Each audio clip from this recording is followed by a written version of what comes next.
우리나라는 그 미국 다음으로 선교사를 가장 많이 파송하는 나라 중에 하나이죠. 한 조사기관에 따르면 2004년도에 약 12,159명이 파송되었다라고 합니다. 그런데 이 수가 해마다 증가해서 작년 말 기준으로 약 171개국에 21,621명의 선교사를 파송했다고 합니다. 이 숫자는 장기 선교사를 기준으로 한 것이기 때문에 이 외에 중단기 선교사를 포함하면 훨씬 더 많은 선교사님들이 활동하고 있다는 것을 알 수가 있죠. 여러분들은 선교사 하면 뭐가 떠오르십니까? 우리가 이 선교사에 대한 고정관념이 있을 수 있는데 아마 그 중에 하나는 이런 것일 겁니다. 선교사란 미개의 나라, 어떤 오지에서 복음을 전하는 사람이다 라는 생각이죠. 물론 선교사님들 가운데는 그런 분들이 많습니다. 허드슨 테일러라는 선교사님은 이 주변의 반대를 무릅쓰고 중국 내지로, 가장 최초로 중국 내지로 들어가 복음을 전해서 중국 내지 선교의 창시자가 되었죠. 또 아프리카 선교의 아버지라 불리는 리빙스턴 선교사님이 있습니다. 이분은 선교하다가 그 사자에 물리기도 했고요. 열병과 이질에 걸려서 사경을 헤매기도 했습니다. 결국 그 땅에서 순교를 했는데, 그러나 모든 선교사들이 다 이렇게 열악하고 힘든 곳에서만 사역하느냐? 그렇지는 않다는 것입니다. 지난번 우리 교회에서 설교한 오 목사님을 기억하시죠? 일본 선교사님이신데 이렇게 소위 선진국에서 선교하는 분들도 많습니다. 선교사는 오지에서만 사역하는 사람이다. 이것은 잘못된 오해이자 고정관념이라는 것이죠. 또 다른 고정관념은 이것입니다. 이 선교사는 신학교나 어떤 대학원을 졸업한 전문적인 신학 지식이 있어야 할 수 있다라는 것입니다. 제가 목사 안수를 받고 나서 필리핀에서 선교 활동을 한 적이 있습니다. 한 1년 반 정도 선교사로 지내다가 왔는데 실제로 거기 갔을 때 정말 목회를 하다가 들어오신 그런 목사님 출신의 선교사님도 많았고, 또 기본적으로 다 신학 학위를 가지고 계신 분들이 많았습니다. 하지만 모든 선교사들이 다 어떤 석박사 학위를 가진 목회자인가? 그렇지 않다는 것입니다. 평신도 사역자들도 많습니다. 제가 페루에서 그 사역하는 선교사님을 알고 있습니다. 이분은 원래 한국에서 한의대를 나와서 한의사였습니다. 그런데 어느 날 선교사로 부르심을 받습니다. 내가 무엇을 해야 더 의미 있고 가치 있는 삶을 살 수 있을까 기도할 때 하나님이 선교의 마음을 주신 것입니다. 그래서 이분이 그 페루에서 사역을 하시는데 그곳 현지인들은 이 선교사님을 닥터라고 부릅니다. 선교 학위는 없지만 자신이 가진 은사를 가지고 더 활발하게 사역을 하시고 있었던 것이죠. 그런가 하면 국내에서 평범한 회사의 직원으로, 기업의 회사원으로 일하다가 은퇴 후에 브라질에 가셔서 선교사로 제2의 삶을 사시는 분도 있습니다. 이분은 일본어에 아주 능통한 분이었습니다. 그래서 그 브라질 안에 많은 일본인들이 살고 있는데 일본인들 대상으로 평신도 사역을 하고 있었던 것이죠. 모두 신학을 전공하지는 않았지만 자신의 은사와 달란트로 선교하는 분들이었습니다. 신학 학위나 지식이 없어도 얼마든지 선교할 수 있다라는 것이죠. 우리는 선교사를 생각할 때 뭔가 우리와는 질적으로 다른 어떤 사람에 대해서 생각을 합니다. 대단한 자격을 갖추었고 또 척박한 환경에서도 그 복음을 전하는 대단한 믿음의 소유자라고 생각을 합니다. 그래서 나와는 거리가 먼 사람들, 나와는 상관없는 특별한 사람들, 이렇게 여기는 것이죠. 하지만 여러분, 놀라운 사실이 있습니다. 우리 모두가 다 선교사로 부름을 받았다라는 것입니다. 내가 어떤 먼 땅이나 오지로 파송받지 않아도, 내가 신학 수업을 받지 않고 신학적인 지식이 없다 할지라도 우리는 내가 속해 있는 그 곳에서 선교사로 부름받았다라는 것이죠. 하나님은 우리에게 복음을 전할 수 있는 도구를 주셨습니다. 각자에게 그 저마다의 은사와 달란트를 허락하셨기 때문에 그것을 가지고 내가 있는 그 자리에서 복음을 전하면 바로 나는 그 자리에서 선교사적 삶을 산다라는 것입니다. 여러분, 목적이 이끄는 삶으로 유명한 릭 워렌 목사님 들어보셨을 겁니다. 한 번은 이 목사님이 한 전화를 받게 됩니다. 독일에서 기업가로 크게 성공을 한 그 사람의 전화를 받습니다. 이 기업가는 방금 전 그 릭 워렌 목사님의 목적이 이끄는 삶, 이 책을 읽고 큰 감명을 받습니다. 그래서 이 기업가가 그 전화로 목사님께 이렇게 말합니다. 목사님, 제가 회장직을 사임하고 목사가 되어야 할까요? 이 릭 워렌 목사님이 깜짝 놀라서 절대 그러지 말라고 당부하면서 이렇게 조언을 했습니다. 회장님, 당신에게는 당신을 돕는 비서진들이 있을 것입니다. 그 중에는 기독교인도 몇 명 있을 것입니다. 그들과 함께 먼저 기도함으로 하루의 회의를 시작하십시오. 그래서 다른 비서진들도 주님을 알고 주님을 영접할 수 있도록 기도하십시오. 당신에게는 25,000명의 직원이 있다고 하셨죠? 다시 말해서 당신 기업은 25,000명이 다니는 대형 교회입니다. 그들을 위해 기도하십시오. 그들과 소통하시고 좋은 성경의 원칙을 당신의 사업장에 적용하십시오. 그러면 회사 안에 자연스럽게 하나님의 나라가 세워지게 될 것입니다. 당신에게는 동료 CEO들도 많이 있을 것입니다. 그들에게 선한 영향력을 끼치고 싶습니까? 그렇다면 신실한 CEO로 머무십시오. 그것이 목사로 그들에게 접근하는 것보다 훨씬 효과적입니다. 당신은 여전히 한 기업의 회장입니다. 하지만 목사나 전임 사역자가 할 수 없는 더 큰 일을 당신이 할 수 있습니다. 당신의 위치, 재능, 능력을 활용하십시오. 그것이 선교사로 사는 길입니다. 여러분, 어떻습니까? 이 말은 비단 한 기업의 회장에게만 적용되는 이야기가 아닙니다.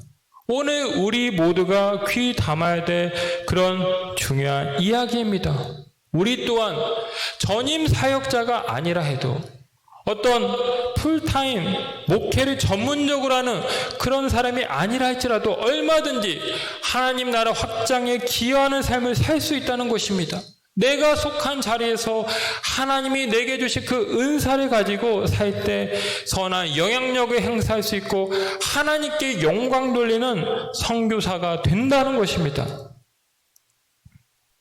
여러분, 오늘 본문은 참 유명한 말씀이죠. 성령이 강림하신 이후에 그리스도인의 삶이 어떻게 될 것인가에 대한 말씀을 하고 있습니다.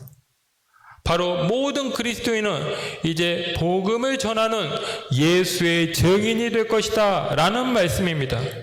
특별히 예수의 증인으로서 그 선교해야 될 대상, 지역이 언급되고 있죠.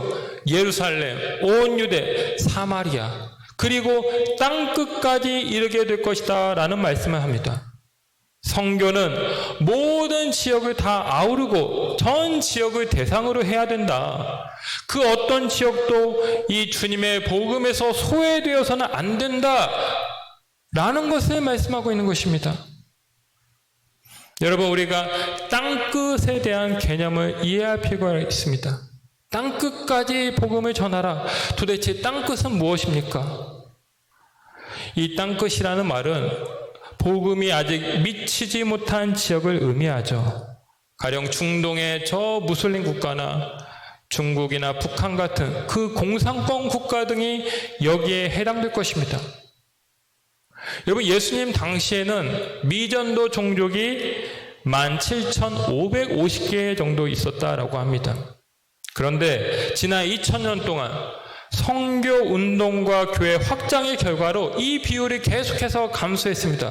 그래서 최근에는 약 3,072개 그룹만이 복음에 전혀 접촉이 되지 않았다라고 보고합니다.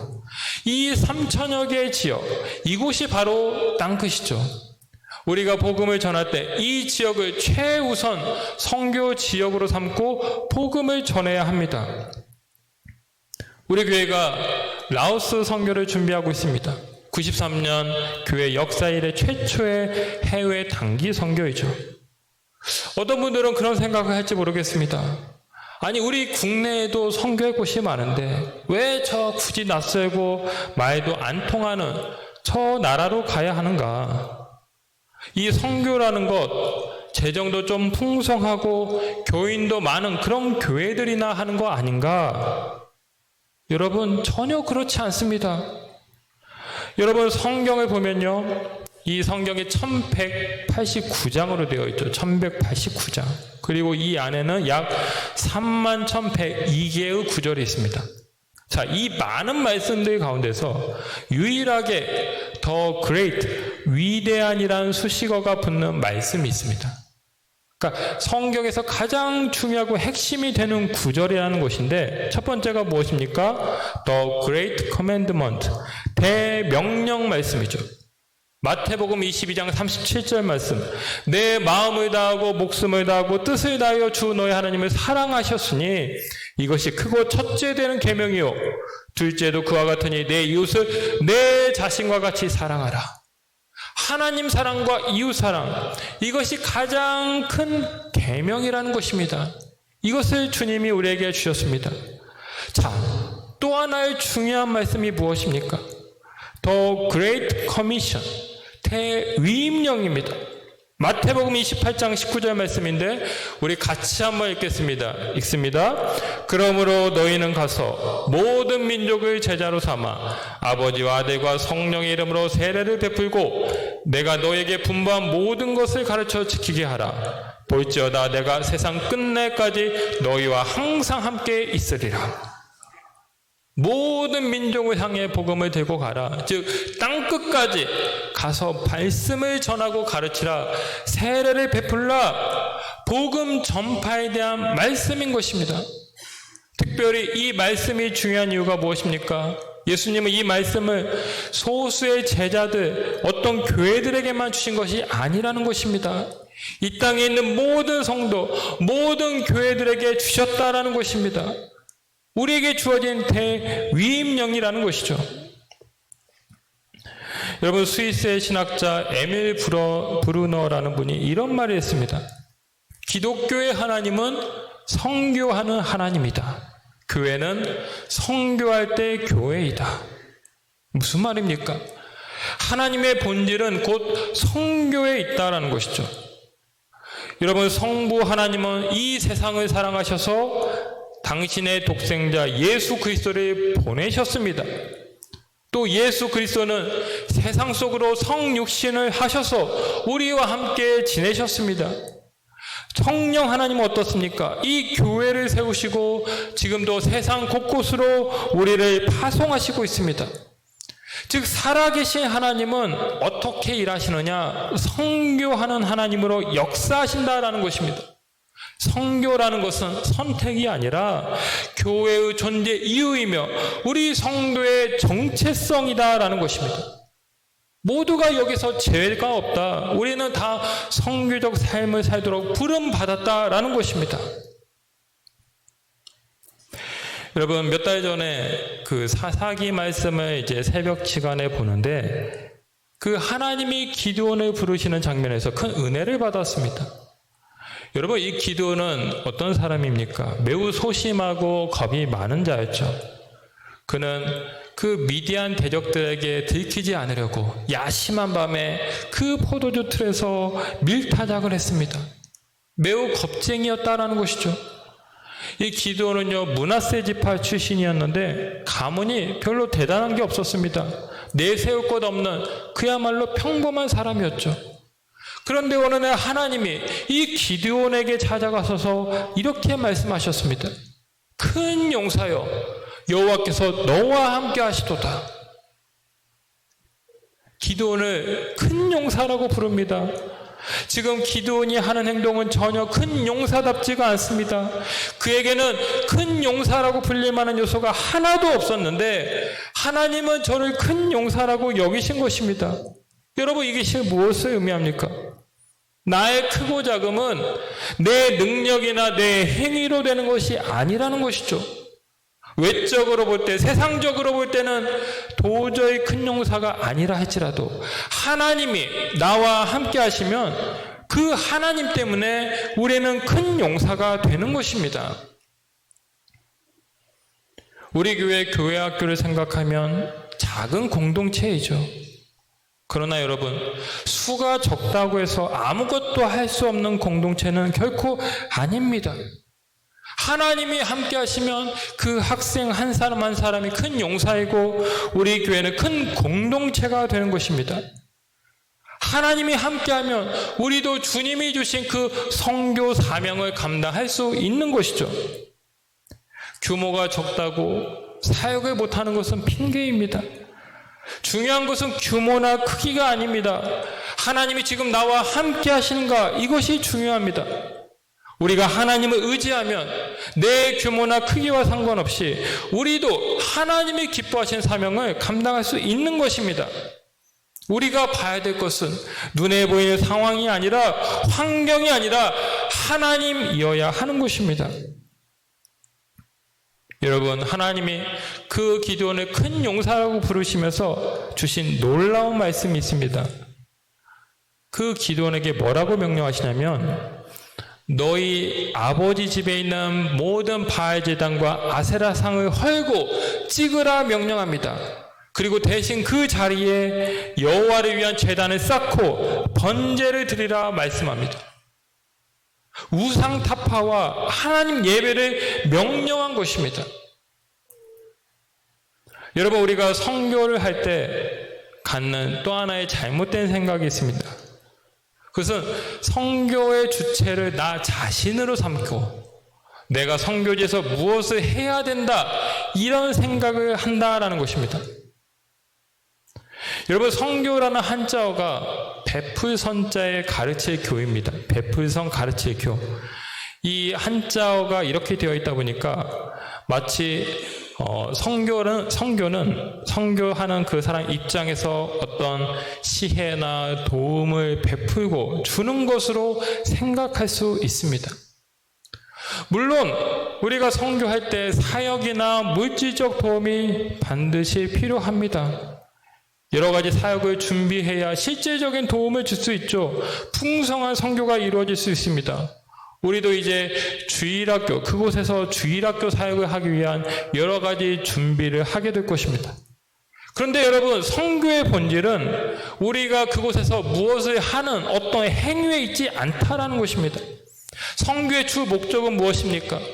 그 하나님을 모르는, 하나님을 알지 못하는 땅에 가서 하나님을 알리고 하나님을 예배하는 것, 여기에 있다는 것입니다. 이방신으로 뒤덮인 그 땅에 가서 진짜 살아계신 하나님이 누구인가를 보여주고 그 땅에서 하나님을 예배하며 알리는 것, 이것이 선교라는 것입니다.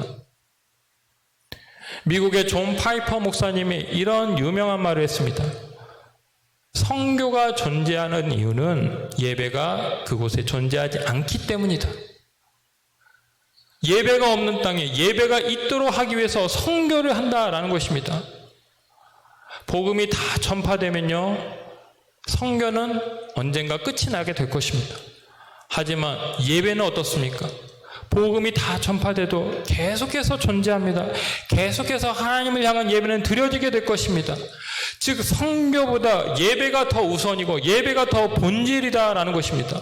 선교는 이 예배를 목표로, 이 예배를 위해서 행해지는 하나의 도구이자 수단이다. 그래서 예배가 없는 곳에 예배가 세워지도록 하는 것이 선교라는 것입니다. 이것을 기억하면요, 우리가 선교할 때 어떤 마음의 부담감을 내려놓게 됩니다. 내가 하는 것이 아니라는 것입니다. 하나님이 하시고 그저 하나님을 의지하면서 나아가면 된다라는 것입니다.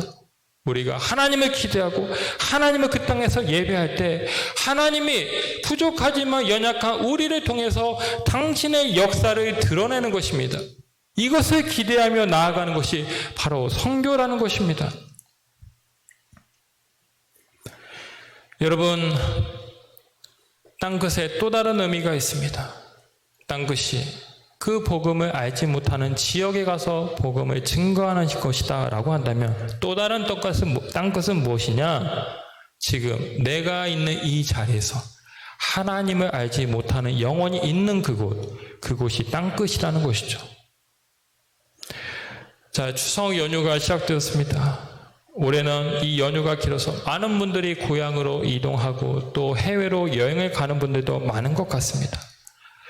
자, 이 세상에 많은 기관과 공동체가 있는데 그 중에서도 가장 기초가 되는 모임, 가장 기초가 되는 기관은 바로 가정이죠.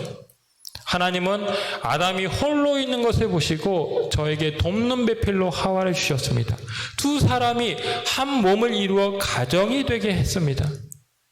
신약에 있는 많은 교회들은 어디서 출발했습니까? 다 가정교회였습니다. 가정에서 교회가 이루어진 것이죠. 우리 삶의 가장 근간이 되고 핵심이 되는 것이 무엇입니까? 가정입니다. 가정보다 더 중요한 것은 없습니다.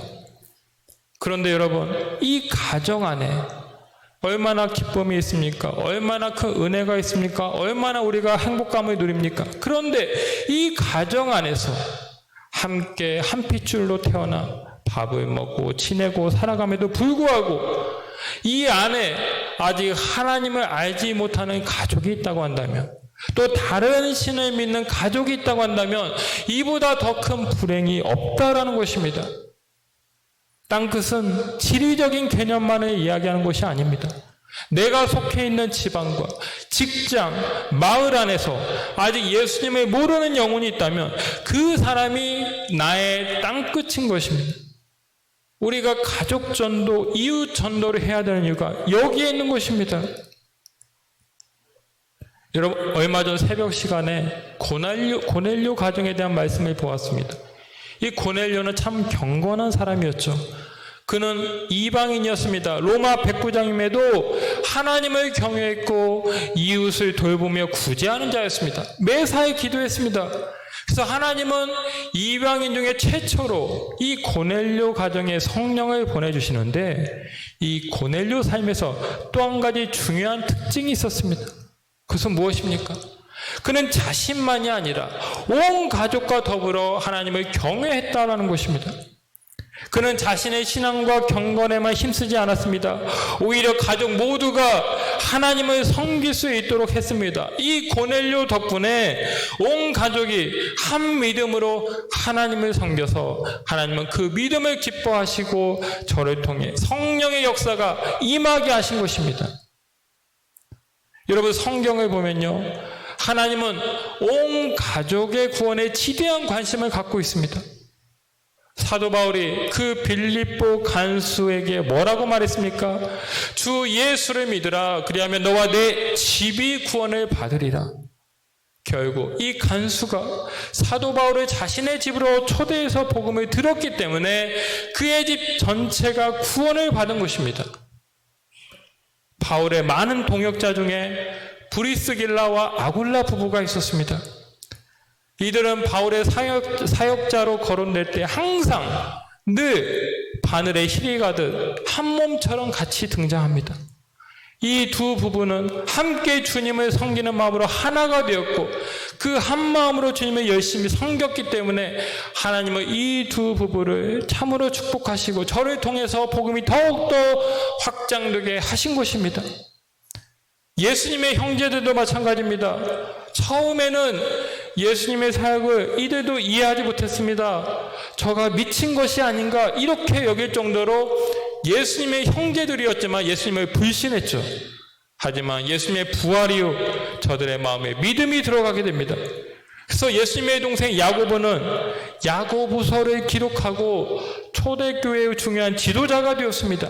나머지 형제들도 모두 예수님을 믿고 따르는 제자가 되었습니다. 여러분, 성경에서 이 가족 전체의 구원을 강조한 사례가 너무나도 많습니다. 이것이 무엇을 의미합니까? 하나님은 한 개인의 구원에만 만족하지 않는다라는 것입니다. 개인 구원을 넘어 가족 전체의 구원을 기대하시는 것입니다. 그것을 위해서 여러분을 먼저 믿는 자로 세우시고 그 가정에 보내셔서 그 가정의 구원을 위해서 기도하도록 하나님이 세우셨다라는 것입니다. 얼마 전 가을 대신방이 끝났습니다. 각 목장들마다 목원들의 기도 제목을 주시는데 한결같이 그 안에는 가족 구원에 대한 기도 제목이 있었습니다. 우리 믿지 않는 남편, 우리 믿지 않는 자녀, 구원을 위해서 우리 부모님들, 우리 성도님들이 간절하게 기도하는 그 제목을 받아볼 수 있었습니다. 참 마음이 무겁고 또 같이 한 마음으로 기도했습니다. 여러분, 지금 내 주변에 믿지 않는 가족이 있다면 그 가족이 바로 나의 땅끝입니다. 여러분은 그 가족을 위해 하나님으로부터 보냄받은 선교사라는 것입니다. 우리는 각자의 자리에서 하나님의 선교사로 살아야 합니다. 가정이 나의 선교지면 나는 가정 선교사입니다. 내 직장의 불신자와 사단의 영이 강력하다고 한다면 나는 그 직장을 변화시켜야 될 책임이 있는 직장 선교사입니다. 학교에 믿지 않는 학생들과 함께 지내고 있다면 나는 학교 선교사인 것입니다. 선교는 모든 성도에게 주어진 하나님의 사명입니다. 내 삶의 자리에서 선교사적 삶을 살아가시기를 하나님은 기대하고 있습니다. 오늘도 한 영혼을 위해 일하시고 선교하시는 이 하나님의 마음을 헤아려서 주어진 삶의 자리에서 하나님의 선교사로 살아가시는 여러분들 다 되시기를 주님의 이름으로 축원합니다. 기도하겠습니다. 하나님 아버지, 감사를 드립니다. 우리를 사랑하셔서 우리를 구원하시고 하나님의 자녀 삼아주시고 아버지 하나님, 특별히 우리에게 선교적 사명을 허락하셔서 이 땅에서 주의 복음을 증거하는 선교사로 세워주신 것 감사를 드립니다. 주여, 아직도 우리 주변에는 주님을 알지 못하고 방황하는 많은 영혼들이 있습니다. 주님, 우리가 이들을 위해서 기도하고 이들에게 복음을 전해야 될 선교사적 책임이 있음을 다시 한번 깨닫습니다. 주여, 나에게 주어진 그 사명을 기억하여서 아버지, 내가 서 있는 이곳이 땅끝임을 기억하고 선교사적 사명을 잘 감당하여 오직 하나님을 영화롭게 하며 하나님 나라 확장에 크게 기여하는 귀한 인생들 다 될 수 있도록 축복하여 주시옵소서. 감사를 드리며 예수님의 이름으로 기도하옵나이다. 아멘.